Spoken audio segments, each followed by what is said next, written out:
Hello, hello, our visionary entrepreneurs, life changers. How are you? Welcome back to our Momentum Monday. Today is our episode 120. Super happy that every Monday at 2 p.m. Eastern Time, we'll be gathering here on the Facebook Live and inside of our Abundant Entrepreneurs group and to share our great topic. And today, I hope you get a chance to watch some of our previous episodes and get inspirations. Today, this topic is super important. It's about to create trust and belief. How many of you agree that in the market, right? Like sounds like we are doing business in the market.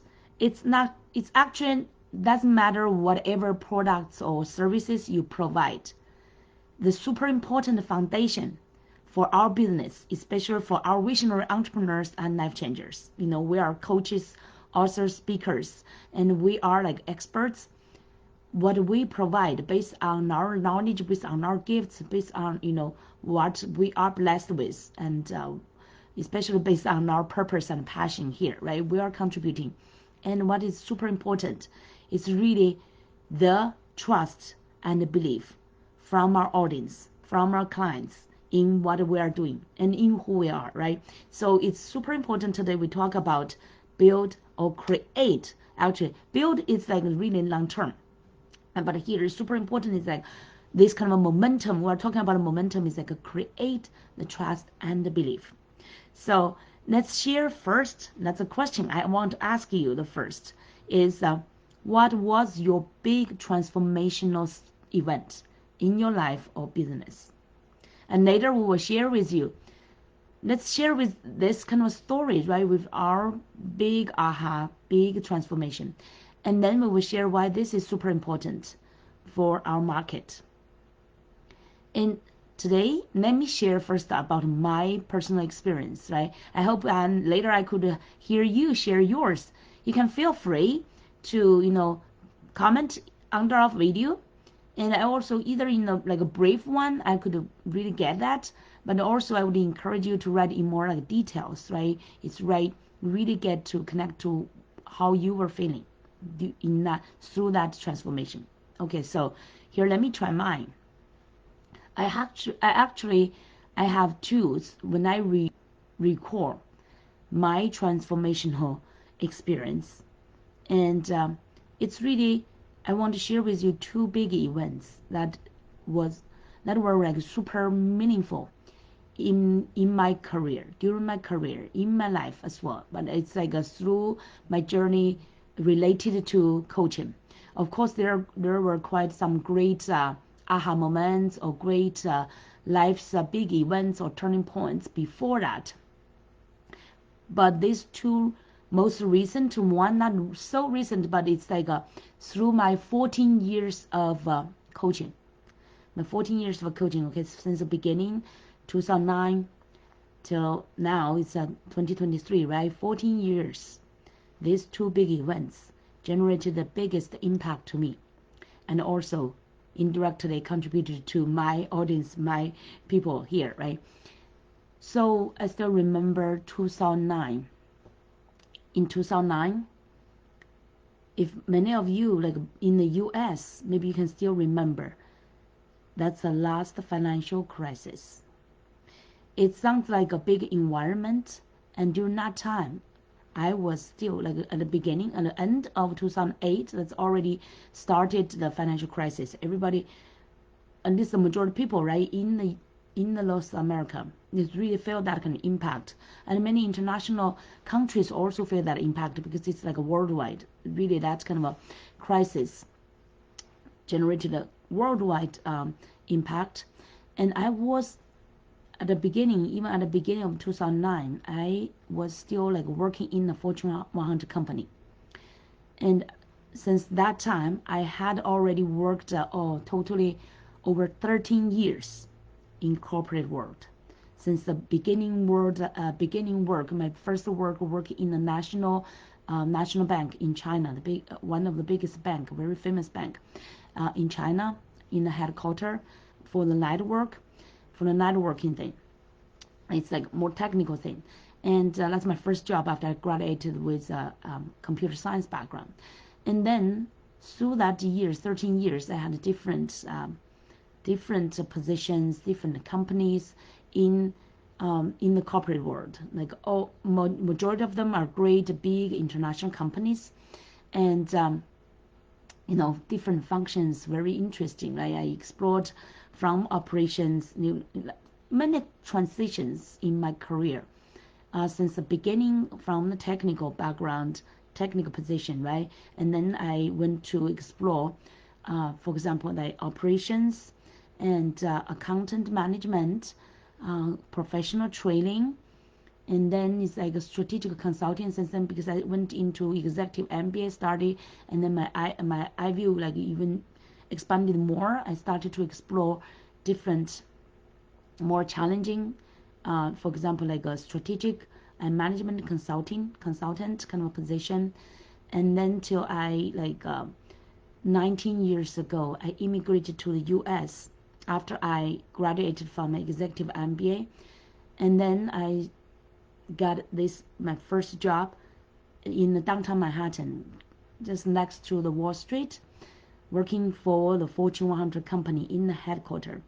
It's a great environment, and as my starting point position was the director of performance management in that like a big division, a department, and managing around 100 countries' financial performance, all the strategic data and planning and strategic information planning with our vice president and president, and also like international e-commerce projects management. I still remember during that time I was traveling. I just traveled to like a Taipei and also like supported international projects. It was like a quite a challenging experience. I would say very interesting experience. But during that time, I was already especially at the later, like the fourth year with the company, with the same position, I was already got a little bit like frustrated. I felt like I did not see a clear path for my next development, because the next one is vice president and president. That's like for me as an Asian woman, it's like a glass ceiling already. So I could not see what's the next like a ladder, right? I could really go up. And also from the job, I did not feel that kind of a strong meaning anymore, and I did not feel like I'm contributing that much, because they're like a big company, right? It was a great company, but it's still like there could be typical corporations, politics, and even though they have good resources, but you still feel like their resources is more supporting this function to run. Okay, that is a big function, a big machine to run, and you're just a small function inside of it, and you do not feel that deep meaning, and you do not feel like what's the true values I'm contributing here. Even though like you're sounds like contributing to the whole big company's development, but you're so tiny there. And what do you say? What do you suggest? What do you, no matter how creative you are, but you feel like always limited by something, and like all your talents could not be fully utilized, and you did not get that kind of like a deep conscious level of development. And most people care about their own development in that corporate world and try to protect themselves, and you do not feel that kind of a candid friendship. You could not build up really like candid friendship, right? So even though you have like a colleagues around you, but you do not feel like you have friends, and you have your bosses, you have leaders, but you do not feel like you have mentors, right? So and more I just feel like every day I commute quite some time, much time, like say around 45 minutes, close to 1 hour to like in Manhattan, downtown Manhattan to work. And during that time, the later time, I became a mom, right? I had my kids, and especially 2009, I just the beginning of 2009, in 2008, in May, I just got my second baby. So I'm a new mom, and with two young babies. Like my son was just around, it's over just like 1 year, almost like 2 years old. Yeah, he's just turned into two. My daughter is just half a year old, and it's financial crisis. And can you imagine that during that time, so many contingencies, so many uncertainties, and you have that anxiety, not just because of a financial crisis and everybody's worrying about the job's safety, and also because I could not find that kind of fulfilling. I could not find like some deep value or deep meaning from the work. So I just feel like now every day turns into a little bit of routine, not too much creativity things for me to contribute. And I'm a very creative person. And then later I found I'm a very artistic and a creative person actually. When I was in the corporate world, I could not feel that much because there's no much space for you to create. But I still felt that quite limited. Boy, until I get into my current entrepreneur, right, and entrepreneurship, and then I really realized how creative I could be. But during that time, but just I feel like that kind of limitations, and could not find a joy, could not find a real like mentorship or leadership or like friendship, and also growth opportunities in that environment. So it felt like quite a little bit down. And so at the beginning of 2009, and one day, I still remember it's in January, okay, right after the New Year's celebration, and after we returned to work, just in a short few days, in the morning, I still remember it's January 9th, that morning, when I got back to work, I received a notice from the HR people. I could not remember details, but it's just quite cool, right? Cold, and it's to me initially it's like shock, because I know it's like during that time it's financial crisis. I know I knew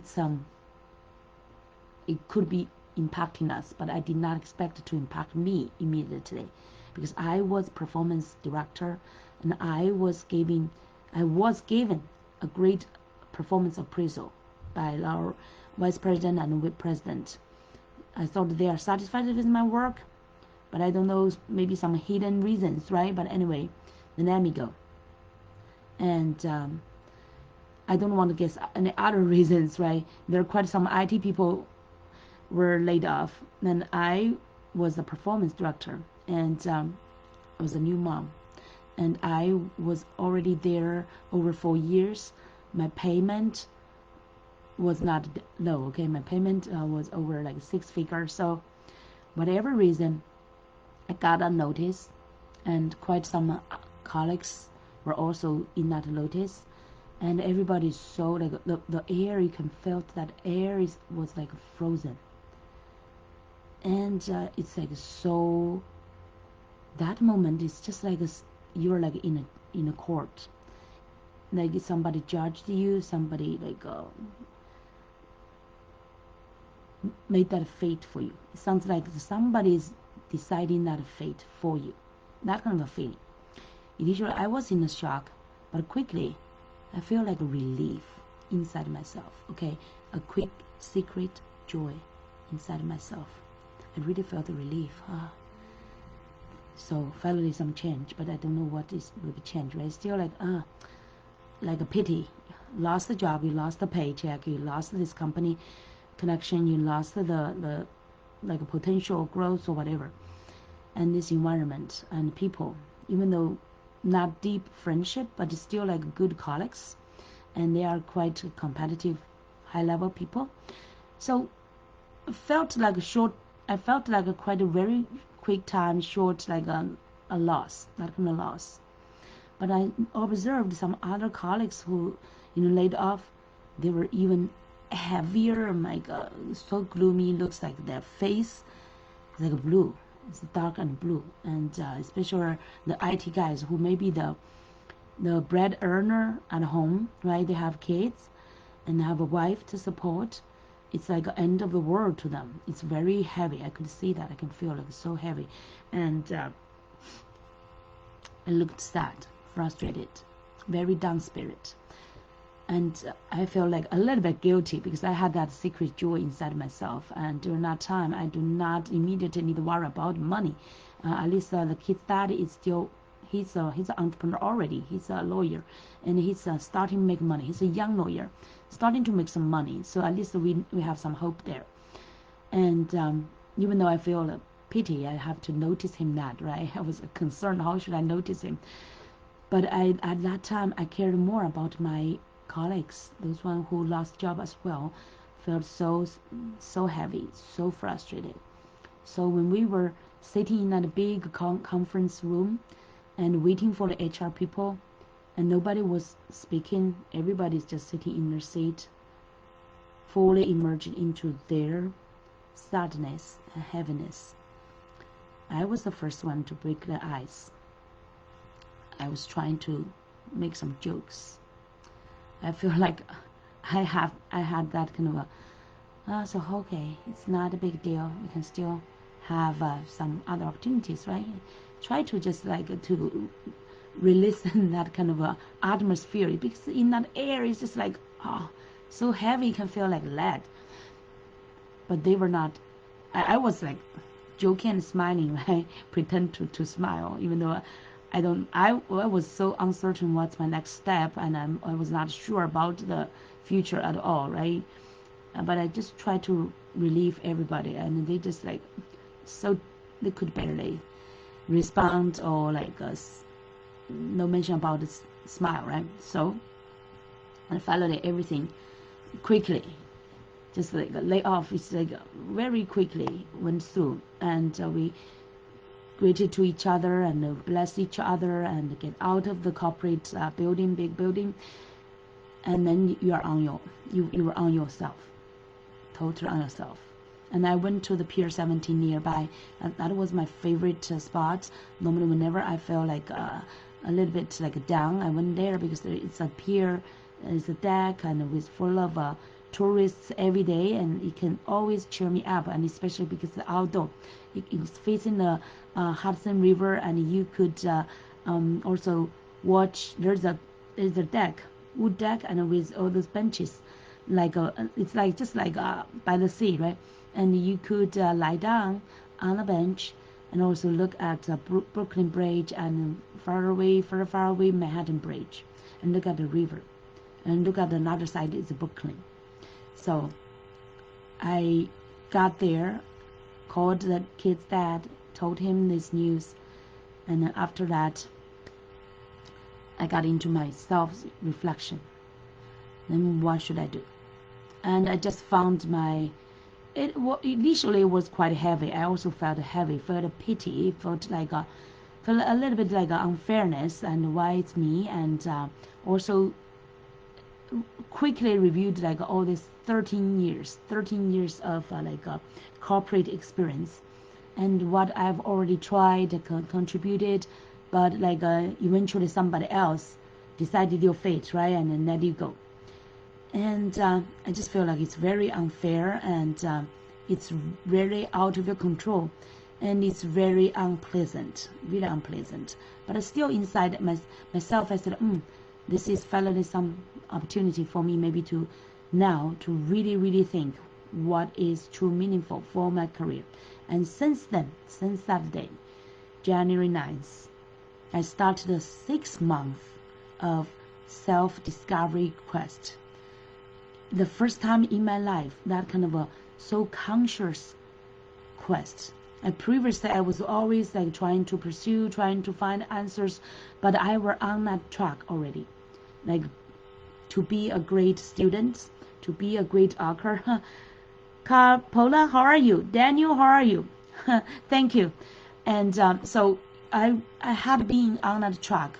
So you never really get a chance to think outside of the track. Till that day, I was like kicked out of that track, right? Even though I had been like a great student, great worker all the way, so many years. You see, 20 years of education plus like 13 years. That's 33. That's almost like 33, right? 33 years of all my life were on that track until you were kicked out off the track. And now I woke up. It's like that's a track. It's not being controlled by myself.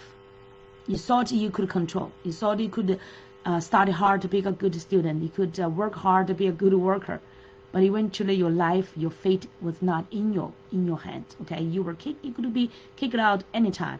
Depends on either if you get a good boss or not, or if you get a good company or not, or eventually a big good economy or not, right? The most of those components or those factors were out of your own control. So during that time, I start to search, what is my true purpose here? Why my life is here? After 13 years of working, my first time to think about why I'm here for, what my life is supposed to be, to do and to contribute and to really to make meaningful changes and to really impact other people and to contribute values and the things that will make me feel passionate and feel very valuable, feel that fulfillment kind of feeling. I did not feel that through the 13 years of work. Right now, finally, I get this chance, even though unfortunately, because of after the layoff, right, I finally woke up and started to make a decision that now this time, since now on, I need to take the control. Take the control and find the things that make me feel fulfilled and at the same time contribute the best values. So that's since then 6 months of self-discovery, self-searching, and like self-work, that inner work, and also searching in this world, and combine these two together. And I went to practical philosophy school in Manhattan and started my philosophy study. Finally, I get a time, right? And now, and also I got the replacement training of a package from the corporate. That's a good company. At least they gave me this package. So I had the fortune to get quite a few career coaching bought by that company, previous employers company's package. So I took that opportunity, went through the a career coaching process, and to understand what is my strengths, what kind of skills I have. They use their way, right, former way. I use mine plus my philosophical way, and also my soul quest way, right? So I combined all this together and discovered my true purpose and passion, and also found that coaching is the way for me to really, because I love to connect with people. I love to inspire people. I love to empower people. And even though I don't know how, right, during that time, but then eventually I found the coaching could be an ideal way. It's a professional way for me to really empower people. And I used that process. I said, I could use this coaching way to really use the same my inner discovery and quest way to empower other people as well, to help them to discover their purpose and passion, and help them to start to do what they love to do. And I saw the light, and that's a big aha and epiphany time. And I found, wow, this is a perfect way for me to finally start to use an empowering way, because I had a professional training and also consulting.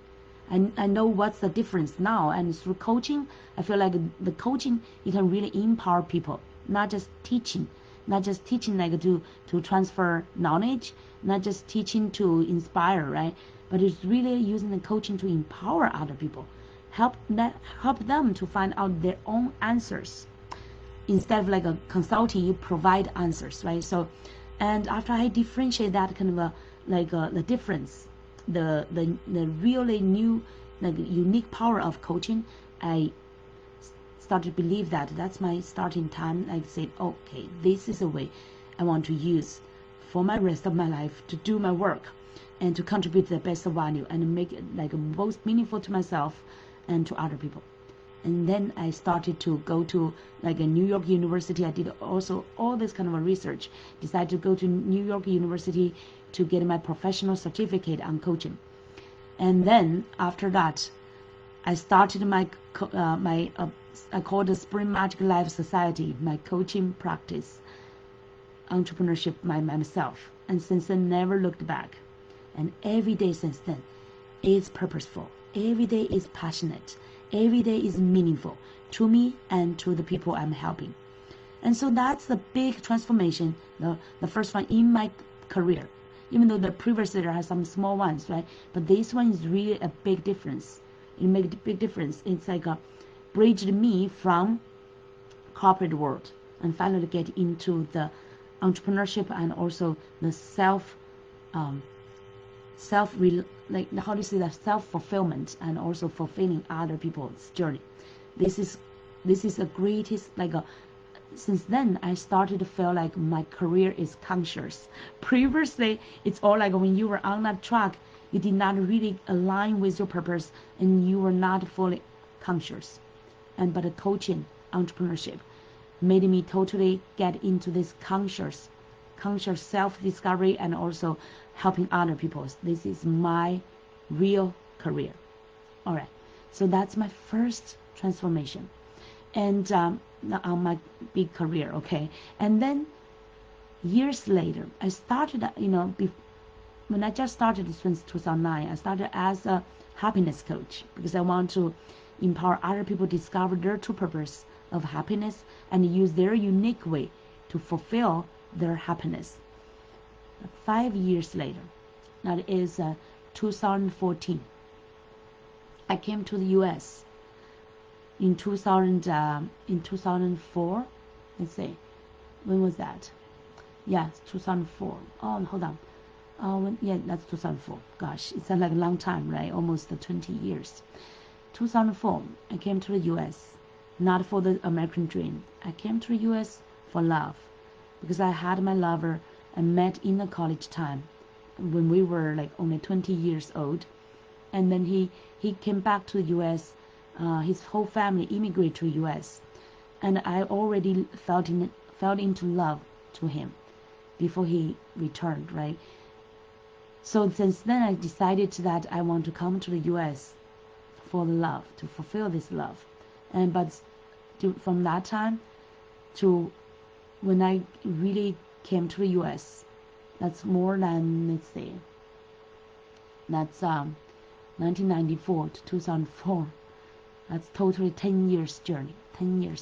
Okay, remote connection. And it was not even date during that time. Can you imagine? There was no, we had a computer, like Dell's big bulky computer, and there was started to have email, right? We use the email to communicate, and the mail take a long time, a few months between China and the US to have a mail delivery. And a phone call was super expensive, right? International, we could only afford to have that phone call every maybe half or whole 1 year. Can you imagine how difficult that is to keep that remote relationship through those years? Not 10 years, from when I was 20 to 30, and I devoted myself to that first love, even though it's very like a tiny, it's like a strong fire to me, but to him it's just like tiny. To him it's like a friendship.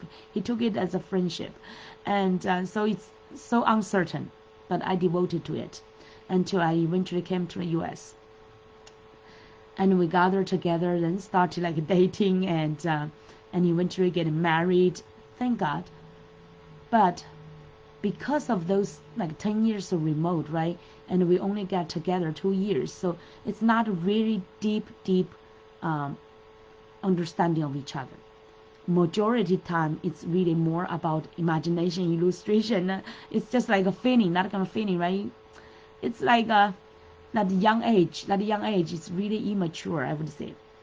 But so you can see that the foundation sounds so solid, right? Through 10 years of a remote relationship, sounds so solid. But because of that lacking of a deep understanding of each other, the values, the life habits, all these kind of things, then we had many conflicts, right? Even after getting married and had kids, I had beautiful kids, and both of them are really like a blessing from God. Until even today, they're still like best blessings to us. But we had quite some like argument, and then it became more and more after I became a coach, and I started to have more and more self-study, and learning, right? And a personal growth pursuit, and have more on spirituality. On his side, he's from China as well, background. He's a totally logical person. He's a lawyer, right? And he does not believe in God. And he is super busy in business and clients, serving all levels kind of clients. And many of them, you can imagine, could not be very good quality clients. And he's totally in business, material world. And I am like an argument world, okay? The lawyers can imagine their life every day. They try to find problems, defects, and try to argue to win the case. And I was in personal development, coaching, inspiration, purpose, passion, everything. And our gap was become bigger and bigger until one day I found that he cheated me. And it was such like devastating kind of news to me. And he was trying to hide it, but I found it out. I trusted him so much, I never thought it could be in that way. And my whole world was totally like upside down. Initially, I was still thinking like we were in like a heaven, right?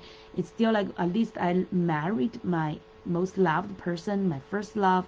We had beautiful 2 babies. We have a good materials.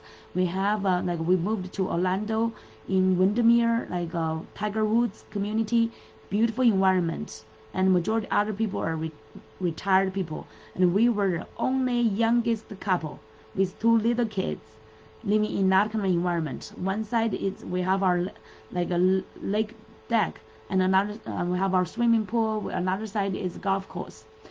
It's like at that young age we were just 38. That young age we fulfilled like a quite great like a material, and also like you could call like a success, right? As like a young Chinese couple with 2 little kids, and we moved there. All the people, majority of them already retired. So my kids, I still remember my kids were making friends with 60-year-old like old people, and they are very super nice. I'm still grateful for that journey. But and also because of that move, we were away from New York, and he still need to go back to do his like legal business, right? During that time, he changed, and also he took that convenience because I were not there, right? He cheated. He thought he could escape from that, but unfortunately I found it. But it's supposed to be that way. I found it, and I was totally lost myself. I still forgave him right on the spot, on the right when I found it out. I forgave him because he's still my love. He's my kid's dad. I forgave him. But he kept cheating, kept doing the wrong things because I loved him so much. I gave away my power, tried to compromise my values to accommodate his needs. It did not work out. I felt super, super painful, super. And he's still taking his way. It's quite arrogant way, and he thought he wants the freedom, right? And just up to you to make decision, either still together, or he thought like if you love me, you should like tolerate whatever I do, like that way. But I have my value. I believe in God. That's super torture to me, that kind of emotional torture. So I just feel like every day, and that kind of situation lasts 2 or 3 years when I was still in that kind of struggling marriage, that kind of crisis, and tried because my parents divorced when I just get into college, so I felt like a big loss, and that was a big pity of my first big pity of my life. So I always wanted to have a great marriage, great family, to hold it together, and especially for my kids as well. And I also cherish so much of that love, my first love, through the 10 years of remote. You can't imagine that's all I have. It's like I felt that's all I had. That's except love. I had nothing else mattered to me. No matter it's like a beautiful environment and money, whatever those material things, does not matter to me. I care so much about the love. I just feel like I lost everything. And that kind of emotional torture is also like beyond I could take. And eventually one day I just like feel I could not hold it anymore, right?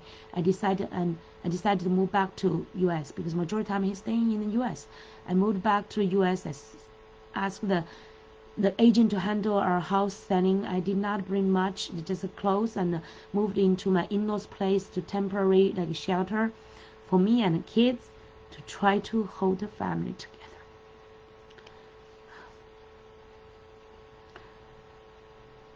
And living in other people's place, in his family's environment. Of course, they were more, except my mother-in-law. He has good consensus, and he's like against his wrongdoing, but he's not listening to his mom. But all other people, so it's just like a hedonism support him to do whatever he's doing because that's their family members, right? And on the contrast, they will think it's my fault. In Chinese traditional way, okay, they would think the culture would think that if the man could not stay at home, it's a wife's fault. Okay, that kind of a hidden kind of a culture and also rule, and think whatever happens, you should take it. You should keep silent. And you should still be a good wife and a good mom to take care of kids and digest all. So until one day, because I do not have my parents or my sister around me, and they were still in China. They're still in China, and I found no one supporting me, really like fully understand me, right? Even the mother-in-law, she's great. She's like, she cleaned the room to let us move in, and she's supporting me, but she could not decide whatever her son is doing, right? She's the only like support during that time to help me take good of kids, and I thank God forever for that time. But then I could not find any like really emotional, mentally support, direct like similar to my age, somebody outside of that kind of a scenario I could talk to, and I could only talk to God. But during that time, God is like everywhere but is nowhere, right? And during that time, I lost my identity. Without the love, who I am. Without Him, who I am. And I also lost my faith in God. And I start to curse Him because it's so dark, so painful. I said, God, how could you allow these unfair things happen to me? Because I had been devoting myself all to love. If I made any big mistakes, please correct me. Please punish me, but not use this way to punish. Whatever I made mistakes, right? I was immature. I had quarrels, all the things with Him, but do not deserve such kind of a fate, right? So I cursed God. I said, how could you be so blind to me? After I suffered so many years, 10 years of remote relationship, finally gathered together, and as a mom, had to work at the same time, had to be like you had to be excellent wife, mom, work outside, be a professional woman, earn 6 figures, working in a big company, right, during that time before I lost my work, right? And then I become an entrepreneur and still be like a very independent for myself. And how could you give this kind of fate to me, God? It's so unfair, right? I just could not figure out how this is happening to me. Even though we had those small fight, majority of the time I thought we were still like a happy couple. When we went outside with the 2 kids, we went to Disney World, we went to all these kind of great places, and people always like admired our family because we looked like so happy together. And I could not imagine this kind of thing happen to me, right? How he could like cheat and then still had like sounds like a happy family time with us. And how could he pretend? How could he himself, my husband, right during that time, how could he tolerate this kind of a divided, like split personality and like a split, like a bipolar type of a lifestyle, and also this kind of keep cheating. How could he tolerate that? I am a person, I even never lie to people. Or maybe I should be honest, right? Have some white lie to kids. But in other situations, I never lie and never hurt other people, never try to cheat or never like do anything that's harmful to any other ones. So I could not get it. I could not take it anymore. So after we moved to the US, only within 1 month in that kind of environment, nobody was supporting me. His brother, sister-in-law, everyone, and his father, everybody's not really with me. I feel like even they could like blame me. They even like because during that time I was still immature, right? I was crying. I may still have a fighting with him, quarrel with him. So they were against me, and so one day, also it's like in January, around the January, I forgot the exact date, but January or February, super cold in the winter, dark night, could not take it anymore. I ran out after kids falling to sleep. I ran out to a nearby railroad station, and I get on the truck, standing there, waiting for the train to come to me. At that time, I just want to end everything. The pain was so suffocating. I could not take it anymore. No matter how much I love my kids, I would die for my kids. But that night, I felt like so painful. I could not take it anymore. I wrote letters to my kids, apologized to them, and explained how much I love them, but how much I could not take this anymore. I still saved those letters. And then there I was, standing on the railroad station on the truck, standing there. Wait and wait and wait. Super cold. I was frozen there. I can only hear the wind. My whole body, whole mind, emotion, nothing. Everything is numb. It's numb. The only thing I feel is just like endless pain. It's just like even though I was standing on the railroad station, the truck, I felt like I was merged inside of the ocean, cold, endless ocean. I could never get out. I was not a good swimmer. I could never get out. I felt like I was drowning to the deep end of the ocean. And I thought that night everything will be gone. And this pain will finish, my life will finish, and nothing else I need to worry or think more. I asked God forgiveness and asked Him, please, if you can do only one thing, please help me take care of my kids. I know the grandma, she was great. She would take care of the kids. Finally, there was a light. And the train's sound is getting closer and closer. And the light getting stronger and stronger. I was super scared, hearing that kind of louder and louder sound. But I could not move. My feet was like stuck in there. I could not move. And my mind was forcing myself, stay there, do not move. Finish everything, let the pain go away.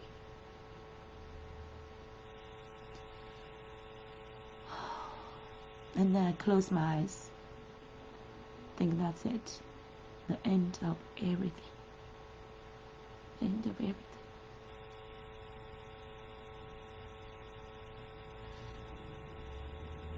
But then I was still there. Nothing happened. The train stopped almost like, I don't know exactly, but it's just like not far from me. It stopped in front of me. The light is on me. And somebody dragged me out of the track. He was there, my husband. He dragged me out of the truck. He was mad, angry. And guess what? He dragged me out. He gave me to police. He gave me to police. And the police drove me to...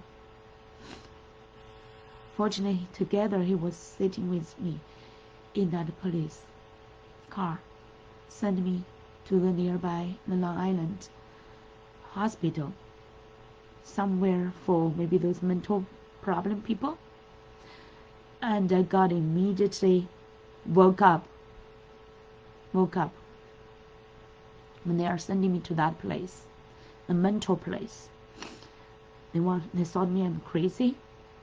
I'm not crazy, okay? Now people understand those people who try to suicide. They were not crazy. They were just lost hope. And they're just too painful. And I immediately came back to my 134 kind of IQ, okay? And I dealt with the police people. I talked with them rationally, and then I talked with the doctors rationally. I will not let them to give me any medicine. I'm not crazy. I'm not crazy. And the whole night, I woke up. I said, God did not want me to die at that time. And God does not want me to die in this way. And also do not want me to be treated in this way. So I rationally talked with doctor, and they gave me some basic evaluation thing. And they know that I'm okay. And the next day, they released me. Thank God for that. And also, through that journey, I remembered that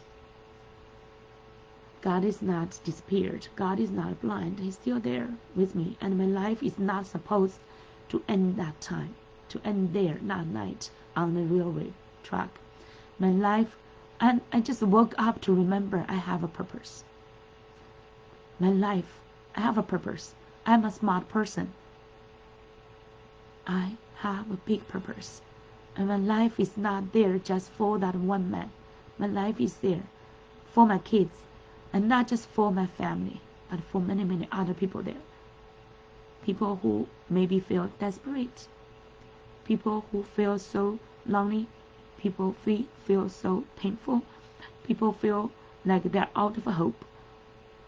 But we have that big purpose. Even though sometimes we forget. We thought life is so unfair. We forget our purpose. That is so noble, so precious, so beautiful, so great purpose. God blessed us already, and He wants us to fulfill it. He wants us to go through whatever sounds like unfairness things happen to us, heartbroken things. He wants us to go through it, that endless tunnel, that darkest nights of our life. He wants us to go through it. And on the other side, guess what I found?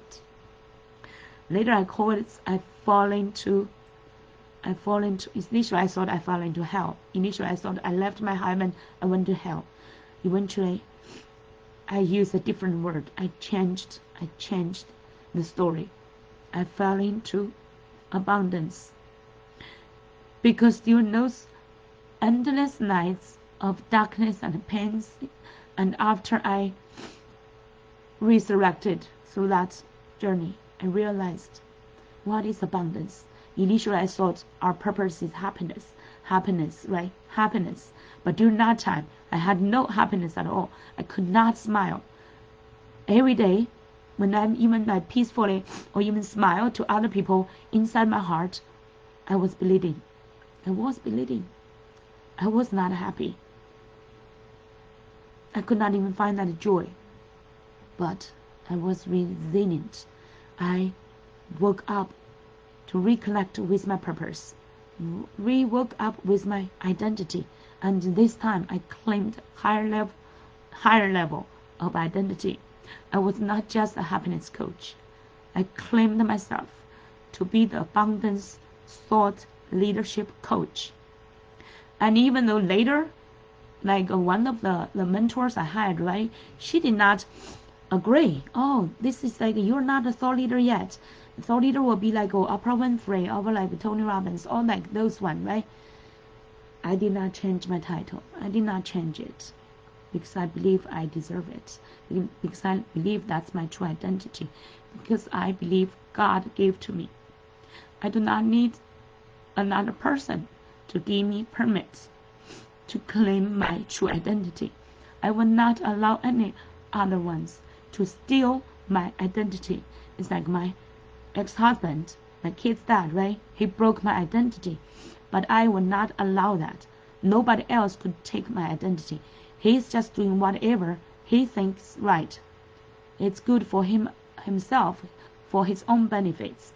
But my identity, my value is defined by God. And I am complete without need another person, another person's approval or another person's love. I am complete because I am me. I am created by God instead of by the world. So since then, I claimed my true identity, abundance person, abundance child of God, and abundance thought leadership coach, blessed by God, assigned by God to bless this world. And that's my new identity. So abundance, I fell into abundance. I stand up again. And I reconnected all these pieces. Previously, I thought I was like a sand. I could not find myself anymore. But now, sand by sand, piece by piece, God helped me gather them together, reform myself. I'm still with the similar face, the similar body, look outside like similar, but inside, all the cells, totally transformed, all the cells. Even the DNA, I could not see it. I know my DNA changed. My DNA transformed from previous the coach to the abundance thought leadership coach to the child, the unwavering child of God, to the one who deeply connected with this higher level, deeper level meaning of purpose. I am here not just for like one person's happiness, not just for my own happiness, not just for your happiness, but for the abundance you and the abundance of all. That's here, including the kid's dad, including another woman who did the damage to my family. I pray for them. I pray for them. I bless them. I ask God's forgiveness to them. And that's my abundance. And I became to be a great mom, a greater mom to my kids.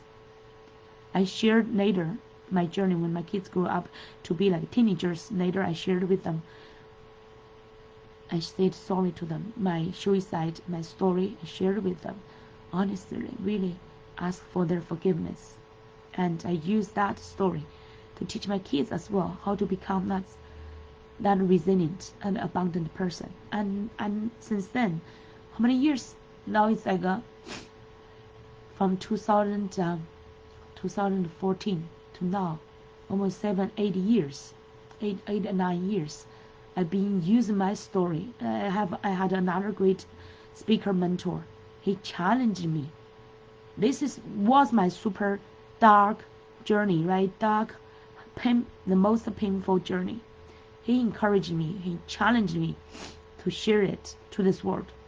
He said, because you need to share your most painful story. Painful. And also, this is my most transformational story. It does not belong to me anymore. Initially, I was quite struggling. I still have my Chinese background, and Chinese, it's a shame for us to share suicide, right? To share your like weakness, even weakness. No mention about suicide. To share about you were cheated, you failed your marriage, right? All these kind of things. In Chinese people, save their face. They do not want to share it at all. But thanks to my speaker, the clean author, I still thank him so much.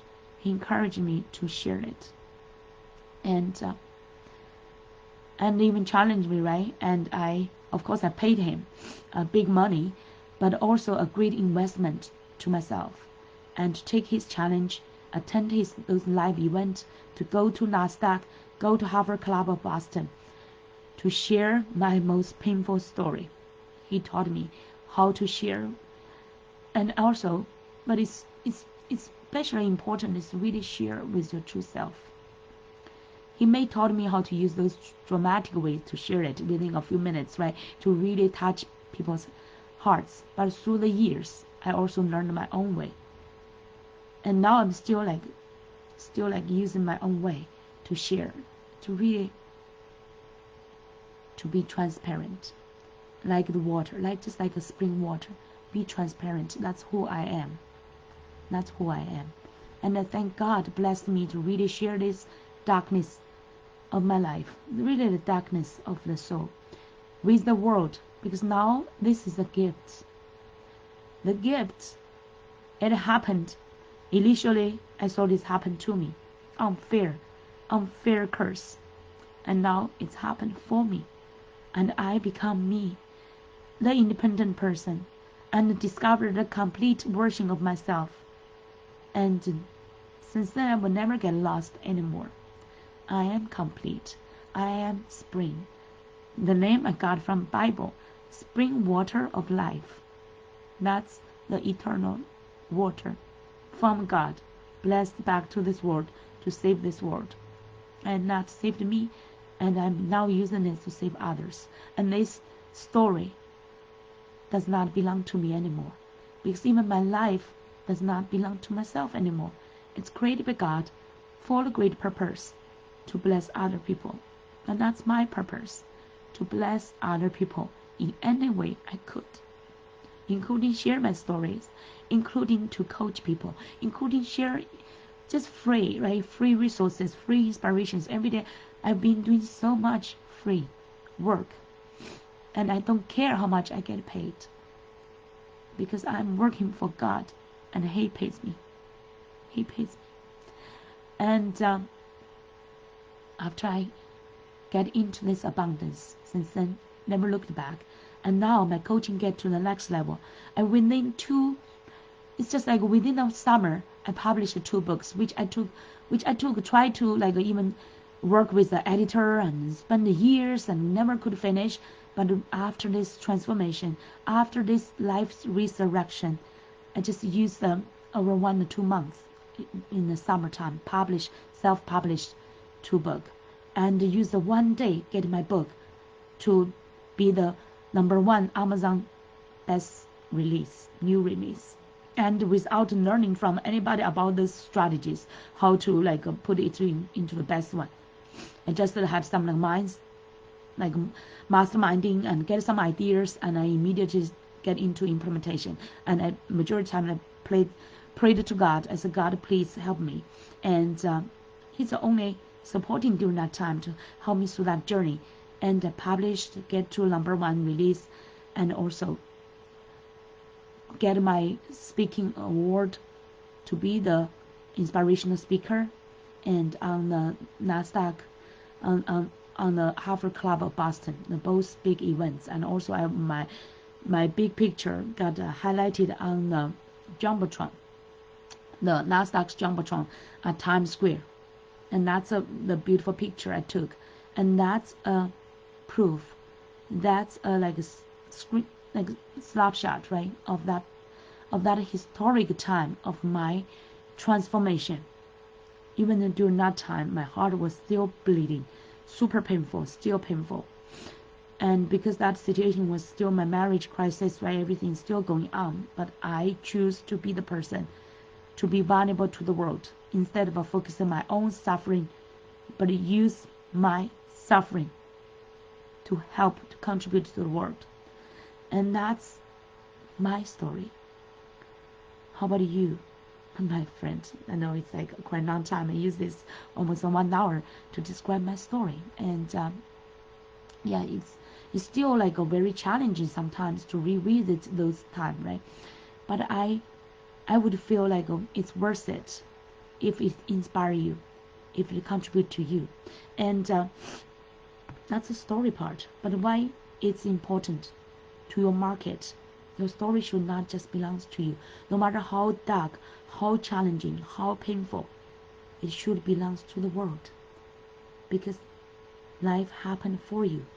And those unique, transformational, in Russell Brunson's words, is like epiphany. That epiphany is a bridge. Bridge you and bridge your audience and help them.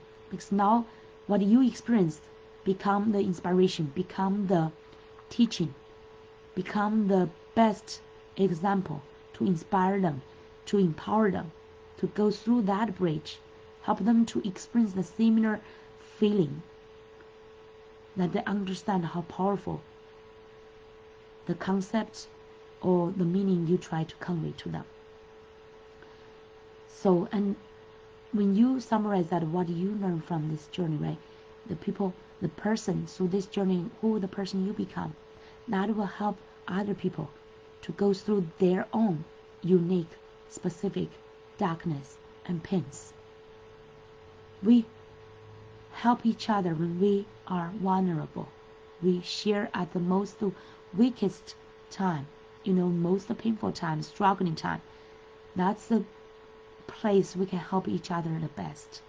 It's not like, oh, how successful you are, how much money you make, and sounds like all this kind of now the marketing stuff, right? All like boast how much money they can help you make, and all these kind of things. Yes, maybe they help you, some strategies, tactics, right?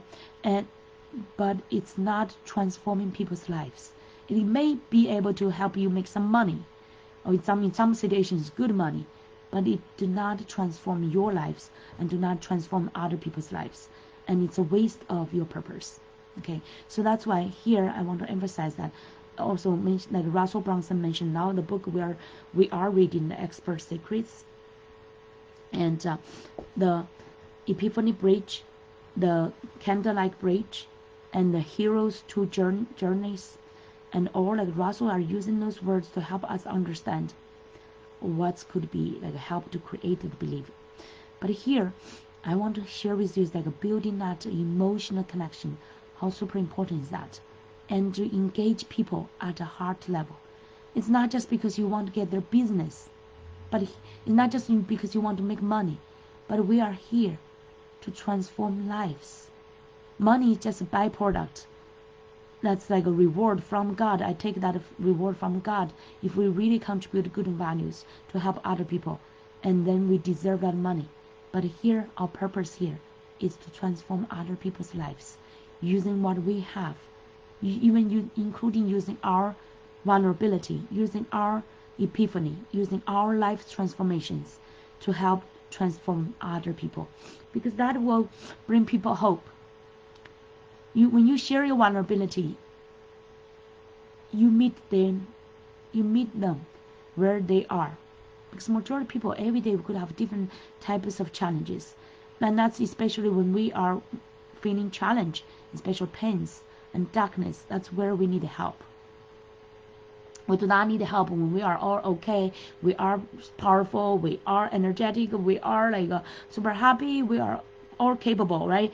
During that time we don't think we need other people's help. But when we are struggling by ourselves, when we are feeling like a powerless, that's especially where we need other people's help. So that's why your epiphany story, your vulnerability, your transformation is super important, to meet people where they are and connect with them at a heart level. And that's where we can truly understand each other, we can truly empower them, we can truly serve them. Okay. And like we learn every day so many marketing strategies or best practice marketing things, right? They could work at some extent, but it could not work the magic. It could not work for the best level. So if you are lack of your heart connections, nothing great would happen. Okay, so here, what should we do? And today some people care about, oh, what strategies and techniques do you will share? And these strategies, if I would really share some strategies, really how you can create that kind of before you create trust and belief, right? Really first I would you take the time to have the self-quest to find out your true purpose and passion. And also from there to find your niche, your purposeful and also your profitable niche that really can contribute to other people and create your brand, your offer, your core offer that could really help people transform. By the way, the brand connect with your identity, okay, your true identity. Don't be bothered by how other people would think about you. Connect with your true your identity, and eventually, maybe at the beginning you feel like that's a little bit stretching, but you will live up to it, okay? And then we get to like your family niche, your brand, your offer, and now to your content, okay? Your everyday content, that's where we contribute values even before people buy anything from us, okay? That's daily our contributing to the world, and the daily the connection, the heart connection build up through your everyday content, through like a Russell Brunson emphasized as storytelling, through your transformations, okay? And that's a storytelling, right? Through the transformation I just shared, and also through your discovery journey, your exploration journey, your struggling, your vulnerability, your growth, right? All this through the storytelling is the best way to share your content as well. So here, before we end, I want to invite you to take this challenge together with me, because I'm taking this together with you. I'm also still growing, no matter how much I've already grown up, right, in the coaching. I still keep growing every day, learning together with my audience, with my clients, and I would invite you to take this challenge together with me. We have this content freedom challenge, 5 days challenge, and now we turn that into on-demand and also plus weekly live support for implementation, live coaching and implementation. And this is, I want to invite you to not take it just as a content, even though the name said content, right? I just want to make it simple, make you understand what it's about, but it's truly about, it's not just content, okay?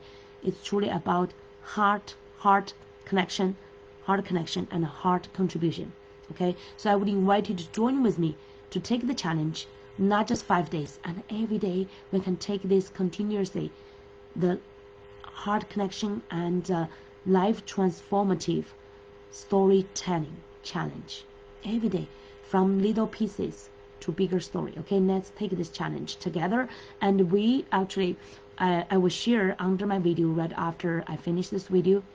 Make sure that you will check our content freedom 5-day challenge, and from there you will get all the continuous support as well, okay? Enroll, it have some like different level of contributions, and you could have choose just general member, or you choose VIP, okay? Different levels, depends on your commitment.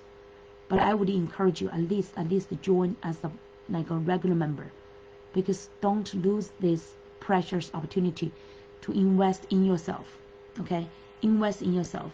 And I actually already started taking this challenge from, for example, yesterday Mother's Day, I wrote almost like a poem for mothers, contributed to mothers, and every day I'm learning to do this storytelling way, because this is only the easy way, okay? Like a third grade way, like Russell said, use this simple way, but it's like everybody love this way, and you could really connect with them at a heart level, and then contribute your values through your niche, right? Through your offer.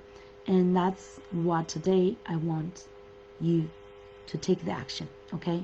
I hope I would really love to hear your feedback, to let me know what I shared, the transformations of my life, of my career. How did that inspire you? What did you get from there? Okay, and then I would share that link for our Content Freedom Challenge. Join us. This is not just content. This is a journey. This is for us to turn our transformations into great contribution, into service to this world, and also take everyday conscious challenge so that we can still keep growing every day from small things to that turn into our own story and turn into the power. It's really like a powerful tool to help other people.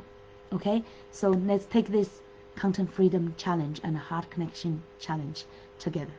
and everybody. And if I could expand that, I would say content freedom, heart connection, and life transformation challenge. Okay, if you would see that picture of this challenge, I would look forward to seeing you inside of our challenge. Okay, take this as a life quest, for your life to expand, and this best opportunity to help many other people as well. All right, thank you so much, everyone. I will look forward to seeing you inside of our content freedom challenge. See you. Take this momentum and have a wonderful day. Okay, bye bye.